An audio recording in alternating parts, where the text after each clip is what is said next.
Aisha stepped out of the shuttle with slow, careful steps, her silver cloak brushing the metal floor of the mining station. The air felt heavier here, filled with dust from old machines and the sharp scent of hot metal. She had visited many stations before, but none were this far from her homeworld of Thaleen.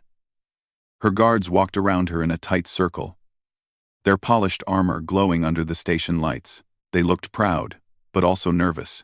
This was human space, after all. Her people were cautious when dealing with humans.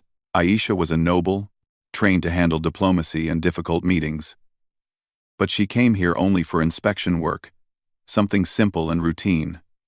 She expected boredom, polite greetings, and a long report to sign at the end. She didn't expect the strange whispers filling the station the moment she arrived.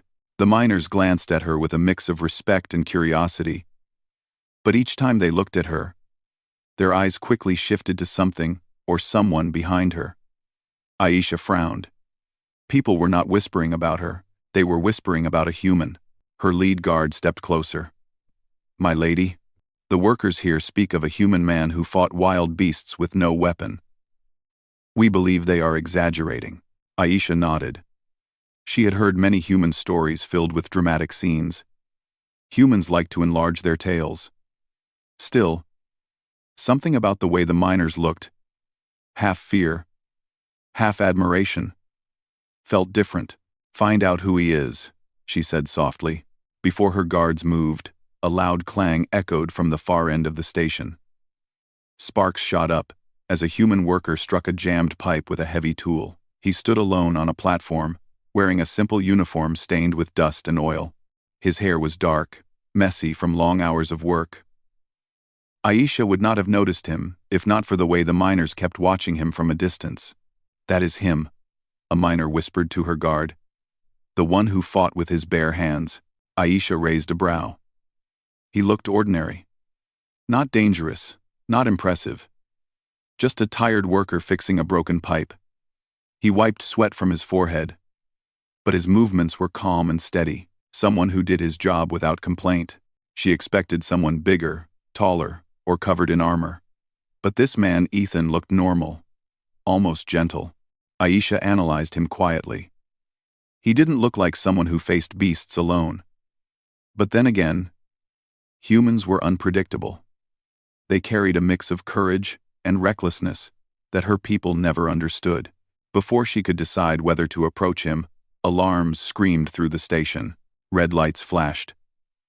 Metal shutters slammed shut. Her guards pulled her back instantly, forming a protective wall around her. "Raiders," someone shouted. "Incoming attack." Aisha's heart raced, but her face remained calm.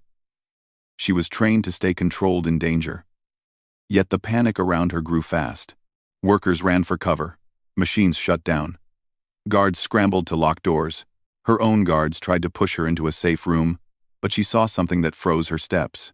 Ethan, the human worker, did not run. Instead, he moved toward the noise, toward the danger. Aisha stared, confused. Why would he go toward the attackers? He had no armor, no weapon, not even a simple knife. Just gloves and tools hanging from his belt.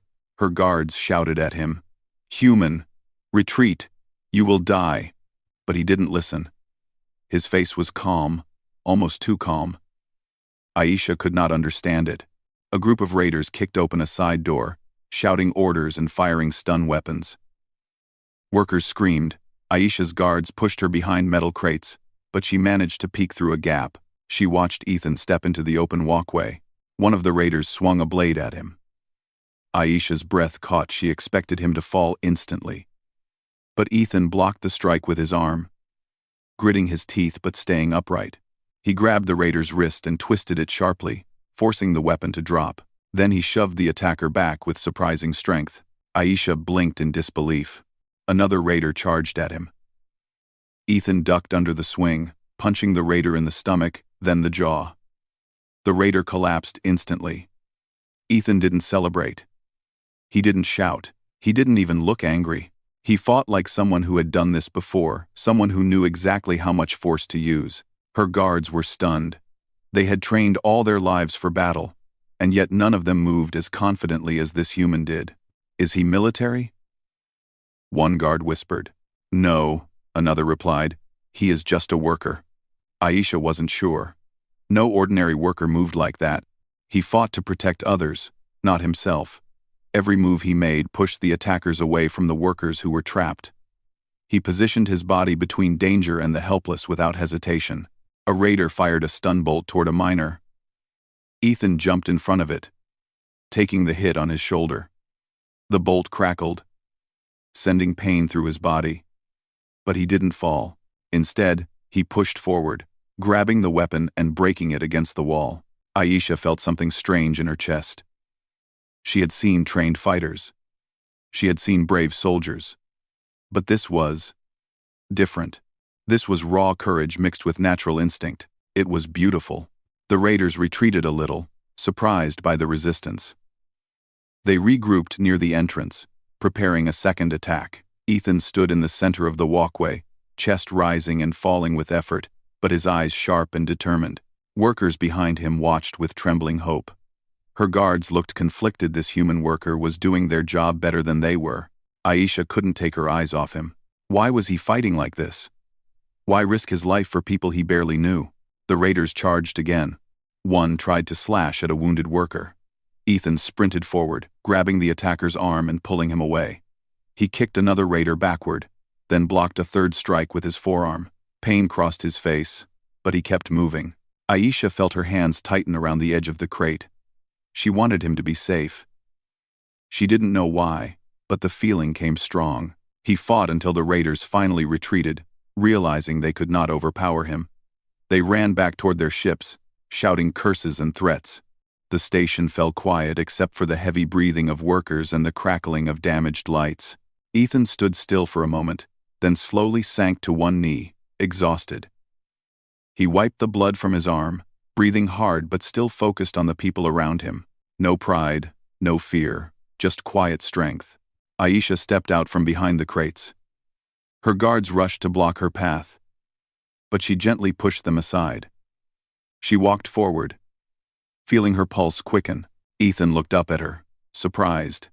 He didn't bow. He didn't panic. He simply nodded to her with respect. "My lady," he said quietly. His voice was calm despite the battle. "I hope you're safe." Aisha opened her mouth to speak, but no words came. She had seen many warriors in her life, but none like him. None who fought with bare hands to protect strangers. None who looked gentle and dangerous at the same time. She felt heat rise to her face, something new, something she had never felt before.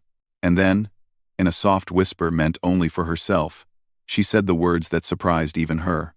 "I wish he was mine." She quickly looked away, hoping no one heard, but the feeling didn't fade. It only grew stronger as Ethan stood, still calm, still kind, still ready to protect anyone who needed him. For the first time in her life, Aisha wondered if destiny had brought her here not for inspection work, but to meet this strange, brave human who fought like no one she had ever seen. Part 3, Lyco, 1,250 words. You said, Part 3. 125. 0 words. Kaleko, or interesting hunakeya, or third-person style. Malekniha, or simple basic English kaya, or violated free honacheya. ChatGPT said, here is part 3, 1,250 words, written in simple basic English, third person, engaging, and violated free, with no headings, exactly your style. The station grew silent just before the attack started. It was the kind of silence that made everyone hold their breath, waiting for the next sound. The alarms hadn't begun yet, but Ethan felt something in the air. His instincts sharpened, his steps slowed, his eyes kept searching the dark corners of the tunnels. Aisha stood behind him with her guards close, but even they seemed to sense the tension. The whole station felt like it was holding on to a thin thread that could snap at any moment. Ethan turned to her. "Stay near me," he said quietly. She nodded without argument. Something about his voice made her trust him more than the words of her own soldiers. Her guards didn't like it, but they didn't step between them either. They had seen what Ethan could do. A sudden vibration shook the metal floor. Aisha grabbed the railing for balance. The distant sound of engines rumbled through the walls. Not normal engines. Raider engines. Then the alarms screamed. "Raiders approaching main tunnel," a voice shouted over the intercom. "All workers brace for impact." Lights flashed red. The station locked into emergency mode. Doors sealed. Shields dropped. Everyone moved into defensive positions. Aisha's guards formed a circle around her, but Ethan positioned himself in front, closer to danger than any of them. The raiders didn't waste time. They blew open a side entrance, sending smoke and sparks across the walkway. Figures in dark armor rushed inside. Weapons in hand, the workers screamed and scattered, running to the safe corners just as Ethan had instructed earlier. "Protect the lady," Aisha's head guard shouted. But before they could form a complete wall around her, a group of raiders broke through the smoke, heading straight toward her. Aisha's breath caught. She stepped back by instinct, but Ethan stepped forward. He charged without hesitation. The first raider swung a metal staff at him. Ethan blocked it with his forearm, ignoring the burning pain, then grabbed the staff and pulled the raider forward. With one quick motion, he elbowed the attacker in the chest, sending him sprawling. Another raider rushed from the side. Ethan ducked under the swing, grabbed the attacker's legs, and flipped him onto the ground. Aisha watched with wide eyes. Ethan wasn't fighting wildly. He was moving with purpose, protecting her with every motion. Her guards finally joined the battle, but they had trouble keeping up with the fast, unpredictable attacks from the raiders. Ethan fought in front of them, covering their weak spots, filling the gaps they missed. He seemed to sense danger before it came. Aisha saw a raider creeping up behind him, raising a baton to strike his back. "Ethan!" she shouted. He turned just in time, blocking the attack with his arm. The baton cracked against his bones, but he didn't fall. He grabbed the raider by the wrist, twisted hard, and sent him crashing into a metal wall. Aisha gasped softly. Ethan was bleeding. His arm shook, but he still moved forward. The raiders regrouped near the control panel, trying to force it open. If they got through, they could disable the station's power, plunging everything into darkness. The guards panicked. Ethan saw it too. He sprinted toward the group, pushing through two raiders trying to block him. He grabbed one by the shoulder and slammed him into the ground, then kicked another away from the panel. A raider captain stepped forward, taller, stronger, armored. He lifted a heavy shock blade and swung at Ethan with full force. Ethan blocked with both arms, but the impact forced him to one knee. Aisha froze. She felt her heart drop. Ethan struggled to push back, teeth gritted in pain. Her guard shouted, "Fall back, human. You cannot face him." But Ethan didn't retreat. He forced himself up, pushing against the blade. The raider captain pressed harder, grinning behind his mask. Aisha stepped forward, unable to hold back. "Ethan! Please!" Her voice cracked with fear. Her words gave him a spark. With a sudden burst of strength, Ethan twisted sideways, letting the blade scrape across his shoulder. Pain shot through him, but he used the moment to grab the captain's wrist and punch his helmet with everything he had. The metal dented under the force. The captain staggered, stunned. Ethan followed with another strike to the chest, knocking the captain backward. The captain fell heavily, dropping the blade. The other raiders hesitated, doubt crawling into their movements. Aisha's guards used the moment to push forward, driving the raiders back toward the entrance. Workers threw heavy tools and metal scraps to help. The raiders, seeing their advantage slipping, began to retreat. But Ethan knew it wasn't over. He scanned the tunnel and saw something the others didn't. A second group of raiders sneaking in from the upper walkway, aiming directly at Aisha. They were waiting for the right moment. Ethan's eyes widened. He sprinted toward her without a second thought. Aisha didn't understand at first. She only saw Ethan running at her with urgency in his eyes. Then she saw the raiders above aiming stun rifles at her. Before the shots fired, Ethan reached her. He grabbed her around the waist and pulled her down behind a large container just as red bolts shot over their heads. The heat from the blasts made her gasp. Her guards rushed in, trying to block the shots, but Ethan held her close, shielding her with his body. Aisha felt his heartbeat fast, steady, strong, too strong for someone who had taken so many hits. She looked up at him. Her breath stuck in her throat. "You're safe," he said gently, even as sweat and blood ran down his face. Her guards managed to shoot down the raiders on the walkway, sending them falling onto the lower level. The remaining attackers fled through the smoke, realizing their mission had failed again. Silence slowly returned. Aisha felt her body shake from the intensity of everything that happened. But Ethan didn't move away from her. He kept his hands on her arms, checking to see if she was hurt. "Are you all right?" he asked softly. She nodded, unable to speak for a moment. Her guards approached, breathing heavily. They looked at Ethan with a mixture of respect and disbelief. "You saved her again," the lead guard said quietly. Ethan didn't seem proud or even relieved. He was just tired. He stood slowly, offering his hand to help Aisha up. She took it without hesitation. His hand was warm, steady, and strong. Despite the bruises covering his knuckles, when she stood, she noticed his injuries more clearly. His arm was swollen, his shoulder was bleeding, his breathing was shallow. A deep worry filled her chest. "You're hurt," she whispered. "I'm fine," he said, trying to smile. It wasn't completely true. But he wanted to keep her calm. She stepped closer, her voice soft and trembling. "You protected me more than anyone has in my whole life." Ethan lowered his eyes. "Anyone would have done it." Aisha shook her head slowly. "No, they wouldn't."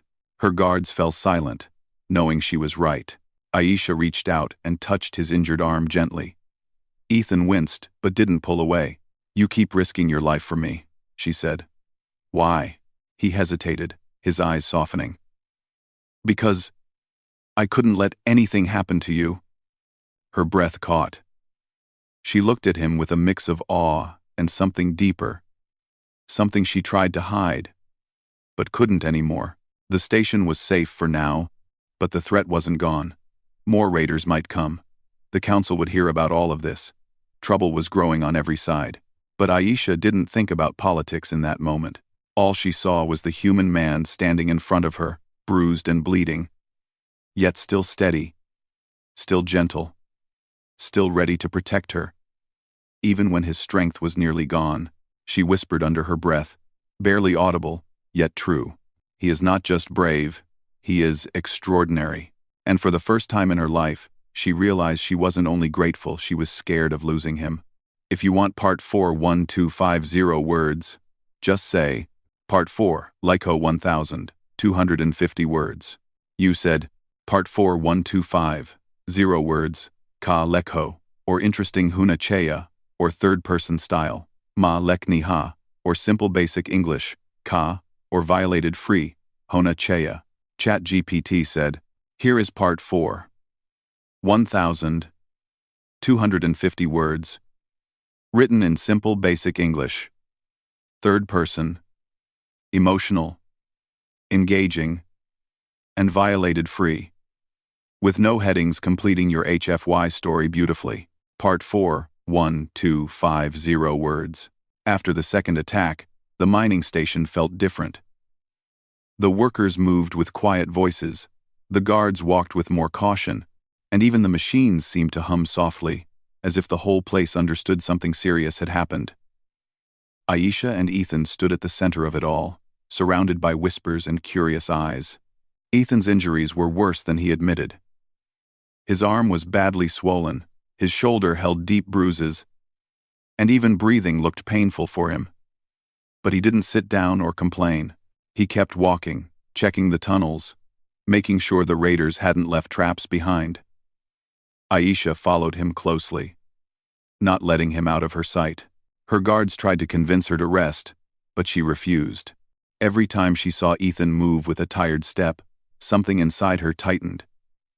She felt responsible, not because he saved her, but because he acted without thinking about himself. He acted because he cared. He didn't say the words, but Aisha felt them in every moment he stood between her and danger. When they returned to the main hall, the workers gathered around them. Some clapped softly. Some bowed their heads to Ethan. Others simply watched him like he was someone unreal. someone beyond the normal strength of any human or alien. Aisha noticed Ethan looking uncomfortable at the attention. He scratched the back of his neck and tried to disappear into the crowd. But the people wouldn't let him. They reached out to thank him, to shake his hand, to say his courage saved their lives. Aisha felt proud, deeply proud. And something more. She stepped closer to him so their shoulders nearly touched and said, "You deserve this, Ethan." He shook his head. "I just helped. Anyone would have done the same." She looked at him with soft eyes. "No, not anyone." He didn't respond, but she saw the hint of a smile forming on his face. Later, her guards approached with a message. Her counsel from Thelene wanted her to return immediately. They had heard about the attacks, and they believed her staying in a human mining station was far too dangerous. They demanded she leave within the hour. Aisha's heart tightened. She looked at Ethan, who was leaning against a metal beam, breathing slowly as if trying to keep himself steady. She wasn't ready to leave. Not yet. Not like this. Her lead guard spoke softly. "My lady," the council insists, "they believe you have formed an unnecessary attachment." Aisha stiffened. "Attachment? To whom?" The guard hesitated, then glanced toward Ethan. She felt warmth rush to her cheeks. "They have no right to judge who I speak to or trust." "Perhaps," the guard replied carefully, "but they will ask questions, and they will ask about him." Aisha's heart beat harder. She knew her council was strict, traditional, and wary of humans. Bringing Ethan to Thelene might create trouble, maybe even political tensions, but leaving him behind felt worse than any political risk. Before she could answer, Ethan walked toward her. "You have to go?" he asked, his voice calm but clouded with something he tried to hide. "Yes," she said quietly. "They want me back." He nodded slowly. "It's safer for you at home." She watched him look away, as if forcing himself to accept it. She stepped closer, close enough that he couldn't ignore her. "Come with me," she said softly. Ethan froze. "What?" "Come with me to Thelene." Her guards widened their eyes. Even the workers nearby paused and stared. Ethan looked shocked. "Aisha, I'm just a worker." "Your people won't accept." "I don't care what they accept," she said firmly. "You protected me. You protected everyone here. And I want you with me." He swallowed hard, his eyes searching hers. "Your world is different. I won't fit in." "You fit with me," she whispered. For a moment, the noise of the station faded. It felt like only the two of them remained. Aisha's eyes softened, and Ethan's face changed, surprised, touched, unsure. But underneath it all, something warm and deep. "My lady," her guard interrupted. "The shuttle is ready." Aisha didn't look away from Ethan. "Will you come?" Ethan took a slow breath. His arm trembled slightly, but he stepped closer. Her heart lifted. The guards exchanged worried looks, but none dared to argue. The workers watched silently, some smiling, some whispering, but all sensing this moment was bigger than anything they understood. They boarded the shuttle together. Ethan sat beside her, even though the guards wanted him in the back. Aisha insisted he stay near her. The flight to Thelene was long. Ethan stared out the window at the stars, amazed by how different space looked when traveling in a royal vessel. Aisha watched him with quiet affection. He looked tired but peaceful, as if being next to her finally allowed him to rest. When they reached her homeworld, the bright towers rose like crystal mountains. Floating gardens glowed under soft sunlight. Ethan stared in wonder. "It's beautiful," he whispered. Aisha smiled. "I wanted you to see it." But as they landed, the royal court waited in a long line. Their expressions were strict, cold, and disapproving. Aisha held her head high. Ethan stood behind her, quiet, but steady.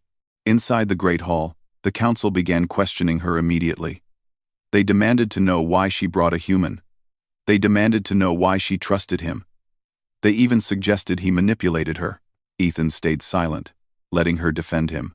But when one council member insulted him directly, he finally stepped forward. "I didn't come to cause trouble," he said. I came because she asked me to.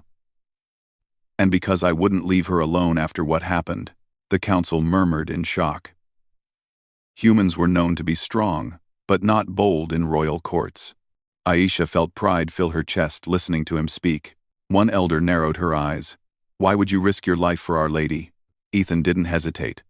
Because her life mattered more than mine in that moment. The entire hall went quiet. Aisha exhaled slowly.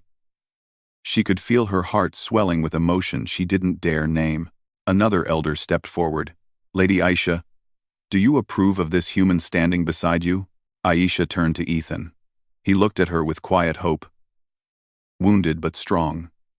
Waiting for her answer, she took a step toward him and spoke clearly. Yes, I do. The hall gasped.